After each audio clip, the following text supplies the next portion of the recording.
Hello students, कैसे हैं आप लोग। आशा करता हूं अच्छे होंगे। मैं आपका राघव सर और स्वागत करता हूं गुड वे ऑनलाइन स्टडी में।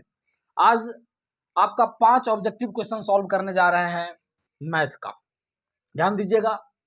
1 नंबर का क्वेश्चन कहता है कि निम्नलिखित में से किसका दशमलव प्रसार शांत है। तो जिसका हर का गुणनखंड 2 और 5 के m और n के पावर का रूप का होता है। अर्थात गुणनखंड, अगर हर का गुणनखंड 15 जैसे है इसके हर का गुणनखंड, अगर ये गुणनखंड 2 पर पावर n गुना 5 पर पावर m के रूप का हो जाता है तो उसका दशमलव प्रसार कैसा होगा, शांत होगा। तो गुणनखंड करते हैं, भाग लगाते हैं। पहले 2 से नहीं लगेगा, 3 से लगाएंगे, 3 5 15, अब 5 से 1 मरतबा। अर्थात कहने का मतलब इसका गुणनखंड जो होता है वो 3 गुने 5 के रूप का होता है। 3 गुने 5 के रूप का होता है। अर्थात ये 2 गुने 5 के रूप का नहीं हुआ तो ये शांत दशमलव प्रसार नहीं है। कहता है कि जो होगा दशमलव प्रसार शांत वो होना होगा हमारा आंसर। तो ध्यान दीजिएगा, नेक्स्ट जो है उसमें है 160 हर में। तो 160 का क्या करते हैं, गुणनखंड करते हैं, 2 से भगा लगाते हैं, 2 8 16, फिर 2 से भगा लगाते हैं, 2 40 80, फिर 2 से 20, फिर 2 से 10, फिर 2 से लगाओगे 2 पंच 10। अब ये जो होता है देखिएगा, 2 पर पावर 5, 2 पर पावर 2 पर पावर 5 गुना 5 पर पावर 1 के रूप का हो जाता है। अर्थात 2 टू दी पावर n गुना 5 टू दी पावर m के रूप का हो जाता है। यही हमारा क्या हो गया, आंसर। नेक्स्ट सवाल है हमारा कि यदि p बटे 2 पर पावर m गुना 5 पर पावर m के रूप में 0.67 को लिखा जा सकता है। कह रहा है कि इसके रूप में इसको कैसे लिखा जा सकता है, इसमें से कौन होगा उसका आंसर। किसको, मतलब इसका जो रूप है इस रूप में निम्न में से कौन है। ध्यान दीजिएगा, उसके लिए क्या करते हैं हम लोग, 0.67 दशमलव हटा दीजिए, नीचे हो जाएगा 100। अब 67 तो ऊपर में सब में है, उसको रहने दिया जाए, कुछ नहीं सोचना उसके विषय में।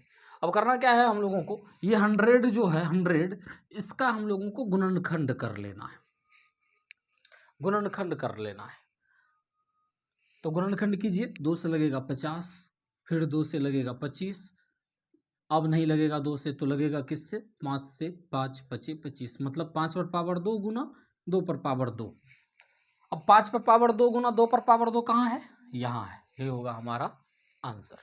नेक्स्ट सवाल हमारा कहता है यदि p तथा q अभाज्य संख्या है तो p क्यूब q और p स्क्वायर q का मोसो क्या होगा। p तथा q क्या है, अभाज्य संख्या है। तो ध्यान दीजिएगा, इसका जो गुणनखंड होगा p क्यूब q, इसका गुणनखंड क्या हो जाता है, p गुने p गुने q, और p स्क्वायर q है, p स्क्वायर q है, इसका गुणनखंड क्या हो जाता है, p गुने q। अब कहता है कि इसमें से इसका मौसो क्या होगा, मौसो क्या होता है, मौसो HCF हाईएस्ट कॉमन फैक्टर।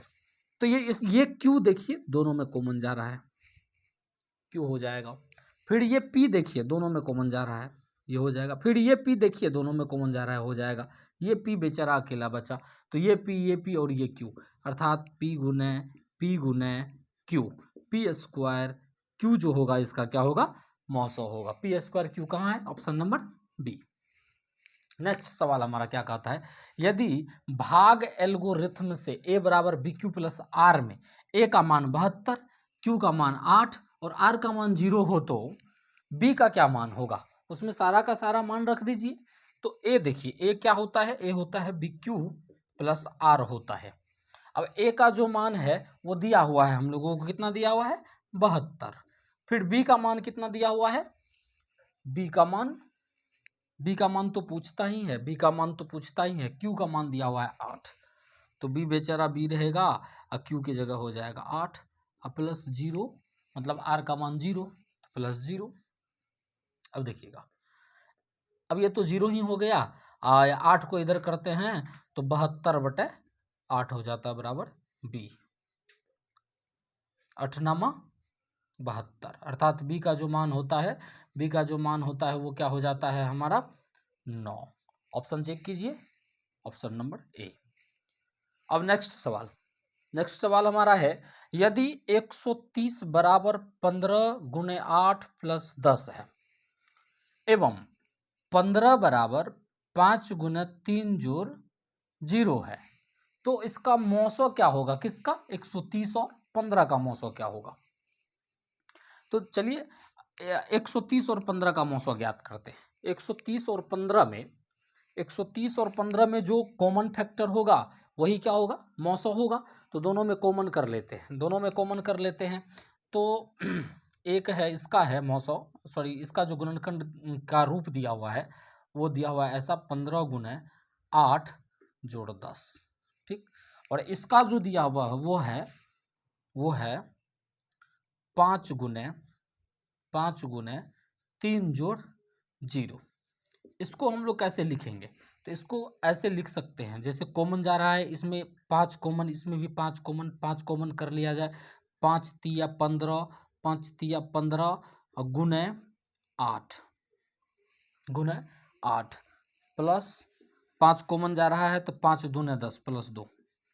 नीचे देखिएगा, इसमें इसका जो गुणनखंड है वो इसको इसी रूप में आप लिख दीजिए। कैसे लिख दीजिए? तो 5 गुने 3 लिख दीजिए, अर्थात 5 दोनों में क्या जा रहा है? कॉमन। तो 5 जो कॉमन जा रहा है, हाईएस्ट कॉमन यही जा रहा है, इसके बाद और कोई कॉमन नहीं होने वाला है। तो हमारा ऑप्शन नंबर बी क्या होगा? सही होगा।